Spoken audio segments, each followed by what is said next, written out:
Jim McCorry Armagh are heading for a showdown with Croke Park over a warm weather training camp which is against GAA rules. It's understood that the Orchard County squad have travelled to Portugal for intensive training ahead of their Ulster Championship quarter-final clash with Fermanagh and Enniskillen on May 19. GAA rules preclude full-time training camps unless they take place in the 10-day period before a county's first provincial championship game. The penalty for violation is loss of home venue for one game in the following year's Alliance League. If Armagh, who won promotion to Division 2 this year, are found to have breached the rules, they will forego home advantage for their first league game scheduled for the athletic grounds next year. That would lead to a loss of revenue from ground rent as well as reducing their chances of picking up the points in what will be a very competitive group. They will also face a strong reprimand from Croke Park, who are monitoring the application of the training camp rule. The ban on training camps in April was brought in to create more room for club activity. And, while there has been mixed reaction to leaving the month free of county games, it's now an official regulation. Armagh are not the only county facing possible sanctions. It's understood that Croke Park are also examining reports that some other counties have been on training weekends this month.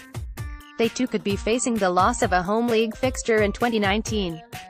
Games Administration Manager Fergal McGill said, "The rules about all of this are clear and if we find they have been breached by any county the agreed sanctions will be imposed."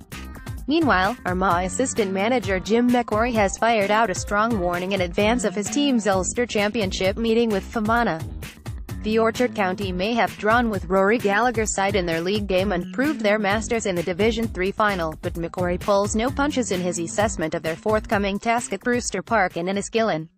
"What we did in the two games will count for nothing in this encounter," said former Kilcoo down boss McCorry. "This will be the real deal, red-hot championship football, and it's going to be a different kettle of fish altogether."